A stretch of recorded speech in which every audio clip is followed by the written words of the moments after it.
అక్రమాలపై కేంద్ర enforcement directorate దృష్టి సారించింది. మనీ లాండరింగ్ నిరోధక చట్టం క్రింద దీనిపై విచారణ చేపట్టనున్నారు. ఈ పథకానికి సంబంధించిన పూర్తి సమాచారం ఇవ్వాలని రాష్ట్ర గొర్రెలు మేకల అభివృద్ధి సమాఖ్య మేనేజింగ్ డైరెక్టర్ కి హైదరాబాద్లోని ఈడీ జోనల్ కార్యాలయం సంయుక్త సంచాలకుడు లేఖ రాశారు. గొర్రెల కొనుగోళ్ల పేరిట దాదాపు 700 కోట్ల రూపాయల కుంభకోణం జరిగిందన్న ఆరోపణలపై ఇప్పటికే అవినీతి నిరోధక శాఖ విచారణ చేస్తుండగా ఇప్పుడు ఈడీ రంగంలోకి దిగింది.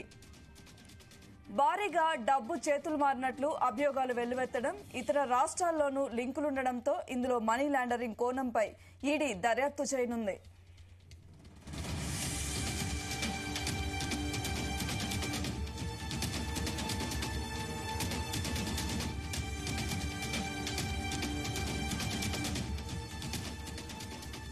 ఇక ఇదే అంశంపై మరిన్ని వివరాలు మా ప్రతినిధి క్రైమ్ బ్యూరో చీఫ్ రవితేజ అందిస్తారు. రవితేజ, చెప్పండి. గొర్రెల స్కామ్ ఇటీవలే ఏసీబీ ఈ కేసుని విచారణ జరుపుతున్న కొద్దీ దీంట్లో నేరుగా గొర్రెలు అమ్మకాలు జరిపినటువంటి రైతులకే కాకుండా ఇతర ఖాతాలోకి డబ్బుకి మళ్లించారు, కోట్లాది రూపాయలుగా డబ్బులు మళ్లించారంటూ కూడా ఏసీబీ ఇన్వెస్టిగేషన్ లో బయటపడింది. ఇప్పటి వరకు 700 కోట్లకు పైగా ఈ అవినీతి జరిగింది అనేది కూడా ఏసీబీ ఇన్వెస్టిగేషన్ లో బయటపడడంతో ఇదంతా మనీ లాండరింగ్ కోణంలో విచారణ జరపాల్సినటువంటి బాధ్యత ఎన్ఫోర్స్మెంట్ డైరెక్టరేట్ కార్యాలయానికి ఉంది. కాబట్టి ఎన్ఫోర్స్మెంట్ డైరెక్టరేట్ అధికారులు కూడా నేరుగా ఏసీబీకి ఒక లేఖ రాస్తూ ఈ కేసులో మనీ లాండరింగ్ కోణంలో కూడా ఈడీ విచారణ చేపట్టాలనుకుంటుంది. 700 కోట్లు ఎవరి అకౌంట్ ద్వారా ఎవరికి బదిలీ అయ్యాయి, దాని గల పూర్తి వివరాలు తమకు నివేదిక రూపంలో అందించాలంటూ కూడా ఏసీబీకి ఎన్ఫోర్స్మెంట్ డైరెక్టరేట్ ఒక లేఖ రాసినట్టుగా తెలుస్తుంది. ఆ నివేదిక అందినటువంటి వెంటనే ఈడీ కూడా రంగంలోకి దిగి రాష్ట్ర వ్యాప్తంగా ఇతర రాష్ట్రాల నుంచి వచ్చినటువంటి ఈ గొర్రెల సబ్సిడీలు కానీ గొర్రెల ట్రాన్స్పోర్ట్ విషయంలో కానీ అవి నేరుగా రైతులకు అందజేయాల్సినటువంటి ప్రభుత్వం, ఆ ప్రభుత్వానికి చెందినటువంటి అధికారులు ఇది వేరే అకౌంట్స్ కి బదిలీ చేశారనే దానిపై కూడా ఏసీబీ అధికారులు దృష్టి పెట్టి దానిపై విచారణ సాగుతున్నటువంటి క్రమంలో ఈడీ కూడా రంగంలోకి దిగిందంటే ఇంతకు మించి పెద్ద మొత్తంలో కోట్లాది రూపాయలుగా ఈ గొర్రెల స్కామ్ జరిగి ఉండవచ్చు అనే దానిపై కూడా ఎన్ఫోర్స్మెంట్ డైరెక్టరేట్ దానిపైన దృష్టి సాధించి త్వరలో దీనిపైన వర్కౌట్ చేసేటువంటి ఆలోచనలో ఉన్నట్టుగా తెలుస్తోంది.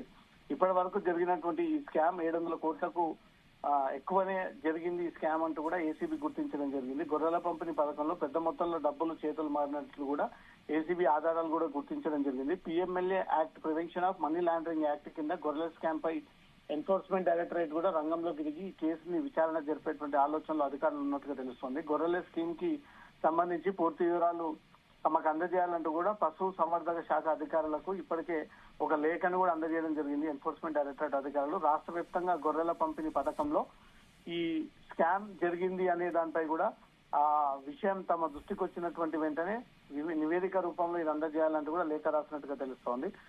రాష్ట్ర వ్యాప్తంగా గొర్రెల పంపిణీ పథకం లబ్ధిదారుల వివరాలు ఇవ్వాలంటూ కూడా ఈ వివరాలు అందినట్టుగా సమాచారం అందుతుంది. దాని ప్రకారంగానే ఈ గొర్రెల స్కామ్ స్టార్ట్ అయినప్పటి నుంచి ఇప్పటి వరకు కూడా ఎంతమంది లబ్ధిదారులకు ఈ డబ్బుల పంపిణీ జరిగింది, ఆన్లైన్ ద్వారా జరిగిందా లేదా వీళ్ళు నేరుగా క్యాష్ ఇచ్చి ఈ లబ్ధిదారులకు బెనిఫిషియరీ చేశారా అనే దానిపై కూడా ఈ వివరాలు ఈడీకి అందజేయాలంటూ కూడా ఈ విషయాల కోరినట్టుగా సమాచారం అందుతుంది. గొర్రెల కొనుగోలు కోసం ఏ జిల్లాలో ఏ అధికారుల బ్యాంక్ ఖాతాలో డబ్బు జమ చేశారు, ఎంత జమ చేశారు అనే ఒక వివరాలు కూడా తమకు అందజేయాలంటూ కూడా ఈడీ కోరినట్టుగా తెలుస్తోంది. గొర్రెల రవాణాలో కాంట్రాక్ట్ కుదిరించుకున్నటువంటి ఏజెన్సీలపై వివరాలు కూడా ఆరా తీస్తా ఉన్నారు. ఏసీబీ కస్టడీ విచారణలో ఉన్నటువంటి అధికారులు ఇప్పటి వరకు కస్టడీ సందర్భంగా ఏ ఒక్క ఇన్ఫర్మేషన్ కూడా షేర్ చేయలేదు. రామచంద్ర నాయక్, ఓఎస్డి కళ్యాణ్ ఆ విచారణకు సహకరించట్లేదు, ఈ స్కామ్ కి సంబంధించినటువంటి వివరాలు కూడా తెలియజేయట్లేదు అంటూ కూడా ఈ విషయం ఇప్పటికే ఏసీబీ అధికారులు ఉన్నతాధికారులు కూడా ఇన్ఫర్మేషన్ షేర్ చేయడం జరిగింది. ఇప్పటి వరకు ఎంత స్కామ్ జరిగింది, ఎంతమంది లబ్ధిదారులకు కాకుండా ఇతర అకౌంట్లకు ఈ నగదుని బదిలీ చేశారన్నటువంటి పై దాన్ని కూడా ఈడీ ఫోకస్ చేసింది. ఈడీ రంగంలోకి దిగితే మాత్రం ఈ శాఖలో ఉన్నటువంటి మంత్రి నుంచి మొదలుకొని కింది స్థాయిలో ఉన్నటువంటి పశు సంవర్ధక శాఖ అందరి అధికారుల డొంక కదిలి వారి యొక్క అవినీతి భాగవతం అంతా కూడా బయటకు వచ్చేటువంటి అవకాశాలు ఉన్నాయి. సౌమ్య. ఓకే రవితేజ, అయితే ఇప్పుడు 700 కోట్ల రూపాయల స్కామ్ జరుగుతున్నప్పుడు అవినీతి నిరోధక శాఖ విచారణ చేస్తుంది ఆల్రెడీ, మరి దీని మీద స్పెషల్ గా ఈడీ రంగంలోకి దిగడానికి కారణాలు ఏంటి? ఏసీబీ ఒక పరిధికి మించే ఈ కేసు దర్యాప్తు చేపడతా ఉంది. అంతకు మించి 700 కోట్లు 1000 కోట్లు అంశం మనీ లాండరింగ్ కోణం కిందకి వస్తుంది కాబట్టి ఖచ్చితంగా ఎన్ఫోర్స్మెంట్ డైరెక్టరేట్ కేవలం గొర్రెల స్కామ్ లోనే కాదు, రాష్ట్ర వ్యాప్తంగా ఏదైనా కోట్లాది రూపాయల స్కామ్ జరిగినట్టు కూడా ఏవైనా దర్యాప్తు సంస్థలు లేదా పోలీసులు వివిధ కథనాలలో టీవీలలో ప్రసారం అయ్యేటువంటి కథనాలను కూడా బేస్ చేసుకుని ఎన్ఫోర్స్మెంట్ డైరెక్టరేట్ రంగంలోకి దిగి కేసు విచారణ జరిపినటువంటి అనేక సందర్భాలు ఉన్నాయి. ఇప్పుడు అధికారికంగా ప్రభుత్వమే దీన్ని విచారణ జరిపించాలి అంటూ కూడా ఏసీబీకి ఈ కేసు బదిలీ చేయడము, ఏసీబీ అధికారులు రంగంలోకి దిగి దీంట్లో ఎంత మేరకు స్కామ్ జరిగింది, ఎవరు దీంట్లో బెనిఫిట్ పొందారు, రైతులకు కాకుండా గొర్రెల అమ్మకదారులకు కాకుండా ఇతరులు ఎవరు దీంట్లో బెనిఫిట్ పొందారనే దాంతో కూడా పూర్తి స్థాయి నివేదిక తమకు సమర్పించాలంటూ కూడా ఏసీబీని ఆదేశించడంతో ఏసీబీ రంగంలోకి దిగి ఈ కేసు విచారణ జరుపుతున్న కొద్దీ 700 కోట్ల రూపాయల అక్రమాలు జరిగాయి.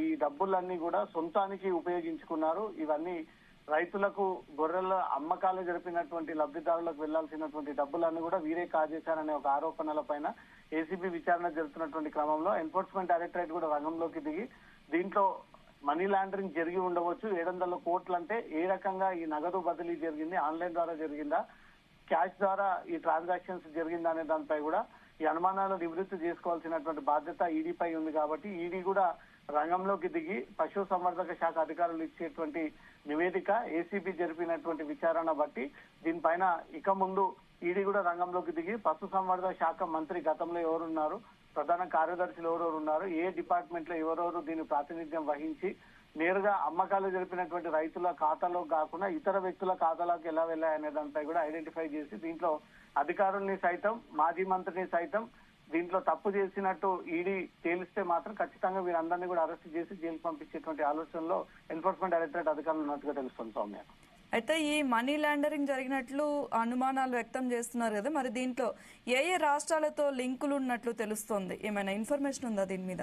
ఈ గొర్రెలన్నీ కూడా మహారాష్ట్ర ఎక్కువగా ఆ రాష్ట్రం నుంచి కూడా ఈ గొర్రెలను తీసుకొచ్చి ఇక్కడ ఎవరైతే ఈ గొర్రెల స్కీమ్ లో ఇప్పటికే డబ్బులు కట్టి అప్లికేషన్స్ పెట్టుకుని దాని ద్వారా వాళ్ళు బెనిఫిషియరీ పొందేటువంటి ప్రయత్నం చేశారో వారికి గొర్రెల స్కీమ్ లో లాటరీ వచ్చినప్పటికీ వారి దగ్గర నుంచి డబ్బులు కట్టించుకున్నారే తప్ప తిరిగి వాళ్ళకు గొర్రెలు తిరిగి ఇవ్వకపోవడము, ఇతర రాష్ట్రాల నుంచి తెచ్చినటువంటి గొర్రెల్ని వీరు వేరే వ్యక్తులకు కట్టబెట్టడము, దాని ద్వారా వచ్చినటువంటి డబ్బులు వీరు సొంతానికి ఉపయోగించుకోవడము, రైతులు కొట్టినటువంటి డబ్బులన్నీ కూడా నేరుగా అది ప్రభుత్వ ఖాతాలో జమ చేయకుండా అధికారులు ఇష్టానుసారంగా వారి ఖాతాల్లో జమ చేసుకొని ఆ డబ్బులను ఇష్టానుసారంగా ఉపయోగించుకున్నారు అన్నట్టుగా కూడా ఏసీబీ ఇన్వెస్టిగేషన్ లో బయటపడింది.